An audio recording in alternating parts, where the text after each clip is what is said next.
Bom dia, boa tarde, boa noite, boa madrugada, qualquer hora é hora para estudar. Hoje nós vamos brincar com a literatura, com um estilo que eu gosto muito, barroco.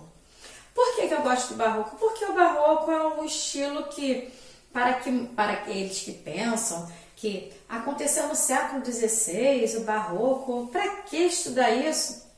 Não existe mais isso em pleno século XXI? Claro que existe. Como assim? Já te digo. Mas olha só, antes disso, eu não coloquei no quadro, mas pela parte do contexto histórico, você tem que lembrar por quê? Como surgiu o barroco? Ele surgiu na época do Renascimento. Não sei se vocês lembram, né? Época do Renascimento, quinhentismo, porque lá ele manifestava-se através de grande ostentação e extravagância. Então, tinha por isso que tudo está voltado, quando você pensa em ouro, por causa disso, porque tinha extravagância, eles estavam sempre ostentando, né?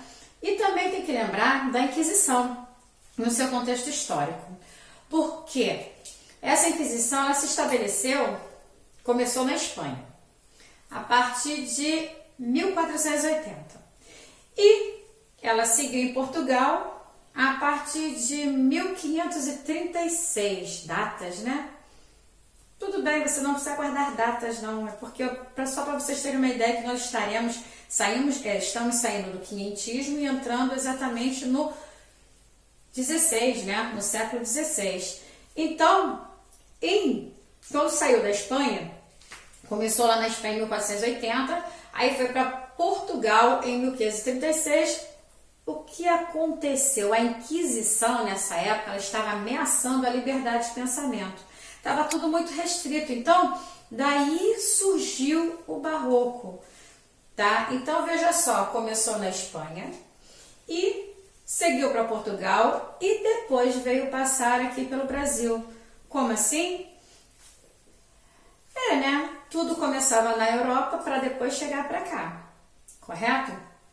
Tanto é que, olha só, eu vou dar um salto aqui, porque o barroco, na sua linguagem, né, ele tem muitas figuras de linguagem. Ele trabalha muito com hipérbola, ele trabalha muito com metáforas, ele trabalha muito com hipérbole. Tem várias figuras que são utilizadas no estilo barroco. Eu vou fazer uma segunda parte de barroco, tá?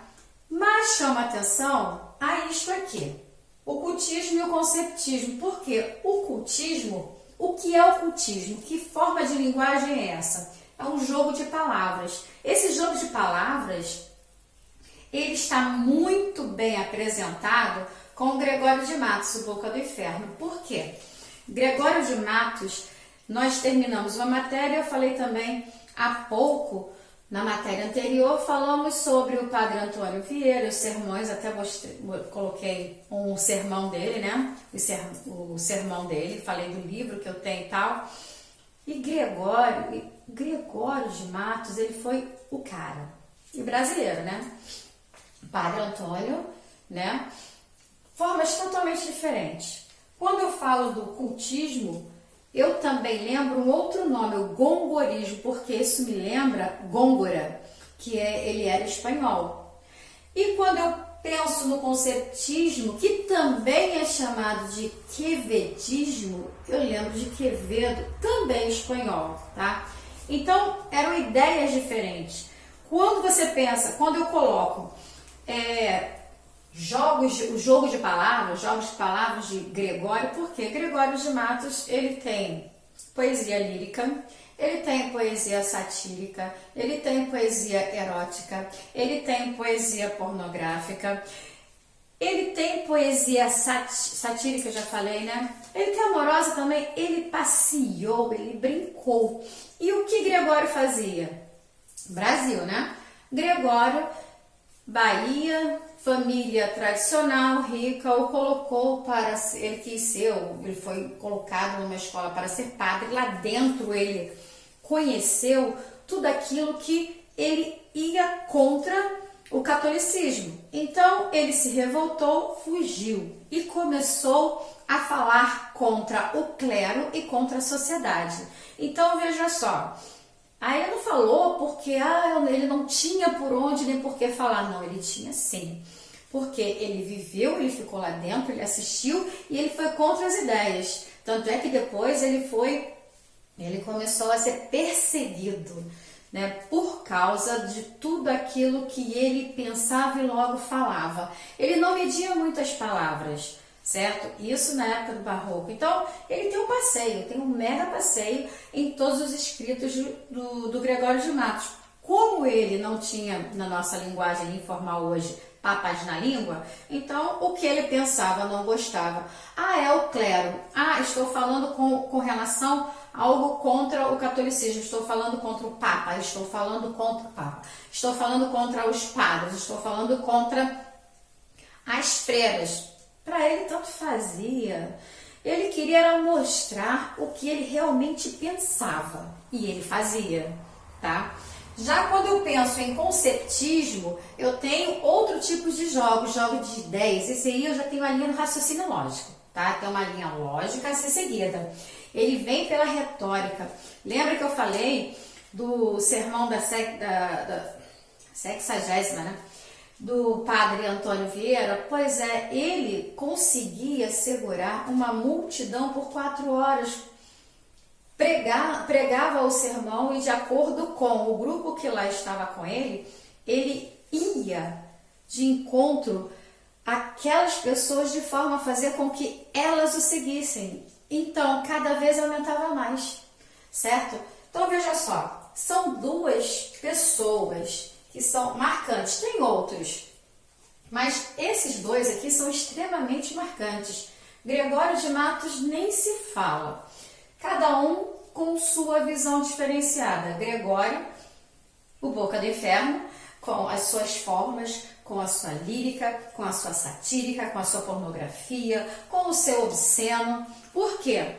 Como assim? Obsceno, satírico, com o seu religioso. Como assim? Que foi que eu falei? Ele esteve no meio dos padres, né? Ele viveu, ele assistiu e ele discordou de muitos, então ele se revoltou. E começou a criar textos e falá-los à sociedade. E ele ia contra a sociedade. E o Barroco, olha só, eu vim para cá, voltei para lá. Eu tenho como traços gerais, né, a arte de contraste, de conflitos. Veja, quando eu falo de conflitos, que é maior conflito que eu estou colocando para vocês aqui com relação a Gregório e suas loucuras e suas ideias? Por quê? O barroco, quando eu digo que todos nós somos barrocos, ou que muitos somos muito do Brasil, qualquer pessoa é barroca, por quê? Porque o barroco ele nunca está satisfeito consigo. O barroco, ele quer sempre algo mais, é um ser que está no meio de grande conflito na igreja, porque tem a Contra-Reforma, tem a Inquisição, tem os protestantes no caminho. Gente, tem toda uma história. O Renascimento também no caminho, no seu conceito histórico, certo? Então, ele ora. Não, há determinados momentos em que o ser barroco, ele é assim. Ele tem Deus acima de tudo, ele é teocentrista. Mas, em determinados momentos, ele também olha muito para si. Ele é dualista. Como assim? Eu coloquei aqui no quadro, ele é dualista como o divino e o terreno. Como se durante o dia estou ali, estou na igreja, estou exaltando, estou rezando, estou orando. Porém, quando chega mais tarde, é uma suposição, tá? Mas quando tudo está escuro, vamos agora para o lado terreno, para o lado profano, para o lado erótico, para o lado pornográfico. Isso tem também no barroco. Isso aí faz parte do barroco. Por isso a dualidade, porque ele ora está voltado ao divino, ao céu, a Deus, e ora ele está querendo aproveitar tudo aquilo que tem na terra. Então ele é um ser extremamente tenso, confuso, e ele quer mais e quer conquistar. Quando conquista, não satisfeito, ele quer mais ainda, certo? Eu coloquei que ele é individualista porque ele quer também conseguir aquilo que ele pretende para si. Mas olha, Deus está acima de tudo, mas eu também quero a minha conquista. Ele vai à busca dele. Ele não se satisfaz enquanto não conquistar. E quando ele conquista aquilo que pretendia, ele já quer uma nova conquista, certo? Subjetividade porque ele não é objetivo. Ele, como coloquei, se ele é um ser conflituoso, ele tem várias visões, ele tem várias vertentes. Consegui este? Não, acabou, eu quero aquele agora. Consegui este e aquele, eu quero mais esse, e assim sucessivamente, certo? Ele é exagerado, muito exagerado. Pode ver as figuras de linguagem apresentadas, nossa, como tem hipérbole em seus textos, certo? O eu lírico dele, instável, passional, angustiado, ele é um ser angustiado, ele não consegue, o conflito dele consigo é tão grande que ele está sempre vivendo uma angústia. Ele é incoerente, veja, se eu coloquei da dualidade, que é algo mais incoerente do que isto, né? Confuso, não tem como não ser, ele não consegue discernir corretamente o que eu quero. Eu quero o divino ou eu quero o terreno, vamos colocar assim. Conflituoso, já expliquei, tenso, idem. Aqui coloquei os temas centrais, né? Conflitos existenciais, ele tem diversos. Apresentei o prazer e a salvação. Quando falei de prazer e salvação, aqui coloquei essência e aparência. E a razão, a emoção, veja bem, se aqui não estiver apresentando a você a dualidade, veja se não cabe, se não está de acordo o divino com o terreno. Esse aqui, o prazer, é o terreno, a salvação é o divino. A essência, né? E o prazer, a aparência, eu chego, né? O barroco ele chega todo arrumadinho, todo certinho, todo religioso, mas no entanto a sua essência não é aquela, porque uma vez que ele quer viver a sua vida, ele quer aproveitar aquilo que tem na terra, a essência dele aparece, correto? A razão, veja, a razão e a emoção, eu estou aqui com o divino e o terreno. Aqui é o divino, minha razão e a emoção com aquilo que ele quer aproveitar, certo? Por quê? Ele tem que aproveitar, ele quer tudo ao mesmo tempo, ele quer aparecer de uma forma bonita, bela, limpa, pura, o que você imaginar. De mais certinho é o barroco, porém, por trás dessas ideias, por trás dessa aparência, tem um ser que tem ali, vamos dizer, um coração batendo e que quer aproveitar tudo que a vida tem a oferecer. Por isso tem o carpe diem, porque a vida é curta. Se a vida é curta, ele tem que aproveitar isso. Ele não sabe quando vai ser o dia que ele vai partir, mas ele sabe que tem a ser aproveitado em terra. Isso é uma colocação dele, tá? A religiosidade cristã, sim, catolicismo, brigas da igreja, como coloquei, a Inquisição, como apresentei falando do Renascimento, assim como falei para vocês também com relação ao catolicismo. Se estou falando do catolicismo, quero melhor figura para apresentar que o Padre Antônio Vieira, que ele tinha também muito cuidado com relação aos índios, ele prezava, olhava bastante pelos índios. Amor, felicidade e desgraça. Por que felicidade e desgraça? Olha, ele está feliz porque ele conseguiu, mas também ele tem aquele sofrimento, ele tem as grandes perdas. Então, dificilmente ele consegue somente ter a felicidade. Na verdade, o barroco, ele tem o positivo e o negativismo. E o negativismo, né? Aquilo que é positivo e aquilo que é negativo. Tá sempre, é uma união, é oposição, antítese, é uma figura de linguagem que está extremamente, assim como o paradoxo está sempre presente no barroco, certo? Olha, figuras de linguagem, vou trabalhar depois com vocês na próxima aula. Eu tenho a antítese, eu tenho o paradoxo, eu tenho, que eu falei, o hipérbato, eu tenho a hipérbole, são 4. Tem a metonímia, tem a metáfora. Na verdade, olha só, estas figuras de linguagem, ela nada mais fazem parte do jogo de palavras, que é o cultismo, certo, gente? Ah, é culto? Não, cultismo, jogo de palavras, certo? Aqui, a mulher, proteção e tentação, porque a mulher é aquela que fica em casa, que toma conta dos filhos. Nossa, ela representa, de certa forma, a Nossa Senhora Virgem Maria, né? A mãe de Cristo, o catolicismo, por isso faço essa colocação. Mas, no entanto, tem aquela mulher clamorosa, com todos os seus, com todas as suas virtudes, né? Com tudo aquilo que chama a atenção. Então, veja, ele está sempre em conflito entre aquilo que é o divino e aquilo que é o terreno. Ele não está satisfeito nunca, está sempre angustiado porque ele quer mais conquistas, ele quer conquistar, ele conquista e uma vez conquistado ele quer outro. É um ser que nunca está satisfeito com aquilo que tem, está sempre em busca de. Quando digo que em pleno século XXI existem e que somos até barrocos, eu coloco por quê? Nós, simples seres humanos imortais, nunca estamos satisfeitos com aquilo que nós temos. É difícil aparecer alguém que diga que sim. Mas, por exemplo, se você quer hoje, está estudando Enem, você quer medicina. Ah, mas medicina, quando eu fizer medicina, eu acho que eu vou querer fazer uma outra faculdade. Ou então alguém quer fazer enfermagem e depois não satisfeito com enfermagem quer fazer medicina. E assim você vai com ouse, você vai estudando, por quê? Até eu mesmo falo que quanto maior for o seu conhecimento, melhor.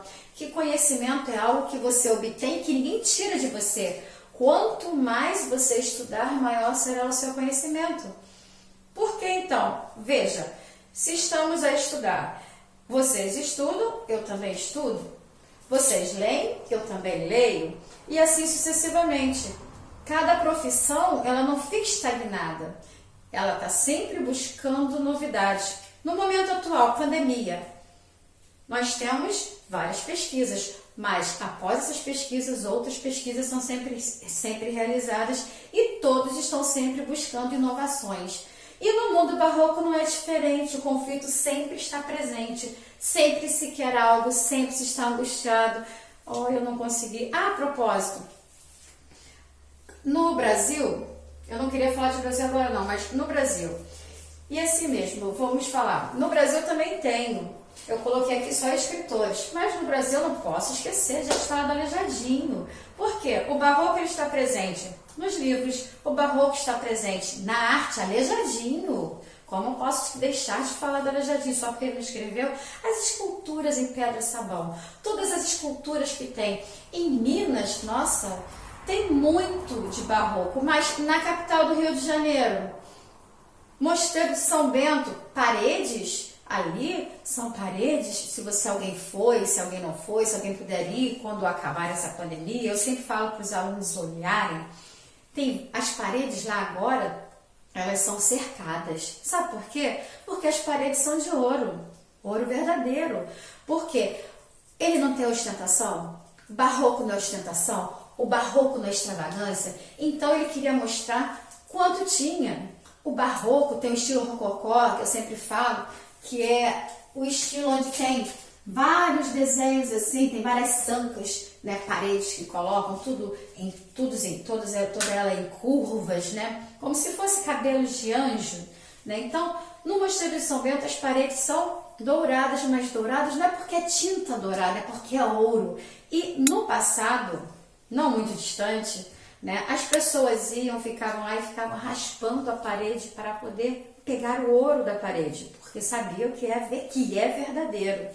Então, mediante essa destruição das pessoas que só visam o lucro, né, e não sabem aproveitar para admirar uma arte e guardá-la, né, como devido, passaram a colocar lá no mosteiro um espaço para você não chegar próximo à parede para que ela não seja raspada. Tá vendo só? Assim como, não sei se alguém já foi, se não foi eu aconselho ir, Se você olhar em determinados lugares lá, no mosteiro, é belíssimo o mosteiro, vale a pena. Mosteiro de São Bento. Então, veja, se você ficar olhando direto para uma determinada parede, para determinado anjo, fica como se fosse em 3D. Gente, eu gosto muito, eu fico arrepiada de falar de barroco. Então, assim, parece que o anjo, ele está saindo da parede. É algo assim, lindo, maravilhoso. A arte barroca é linda demais.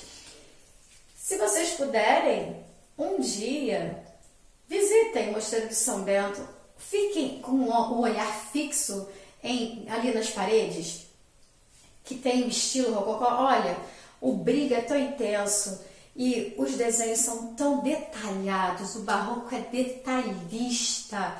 O barroco, ele preza por cada detalhe da sua pintura, por cada detalhe de tudo que você possa imaginar com relação a visual. É tudo extremamente detalhado. Não estou sendo exagerada como o barroco, estou sendo detalhista como o barroco, estou falando de fato como é. Veja, se você parar para analisar também a capela lá, a capela... Ah, gente, que deu branco agora. A capela lá em Roma, de Michelangelo, o teto pintado por ele, que maravilhoso. Fica olhando para cima, Capela Sistina, lembrei. Você fica olhando para cima, que parece que você está lá em cima, no céu, de tão belo que é, tão detalhado que é e tão próximo parece ser. Então veja, o barroco, ele tem muito de anjos, ele preza muito por isso devido ao catolicismo, à igreja, devido à religiosidade cristã. Eu aconselho vocês a verificarem um pouquinho de barroco, porque é algo que é empolgante, é maravilhoso, é contagiante e eu tenho certeza que todo mundo tem um pouco de barroco. Barroco não está só lá no século XVI, que foi lá, né? Praticamente seu início fixou no XVI pela Europa e veio posterior ao quinhentismo, né? Por isso ele também é chamado de seiscentismo, porque ele veio posposto ao quinhentismo. Então, e depois vem arcadismo, né, tal. Então veja só, o barroco, né, como eu estava colocando para vocês, gente, falar de barroco me dá até calor. É assim, durante o dia, vamos colocar dessa forma, tem que manter as aparências. Entre as aparências, todo mundo chega muito bem. Porém, por trás, vamos aproveitar tudo que até essa hora, né? Eu sou subjetivo sim, porque eu vivo um conflito, ser barroco que estou colocando, né?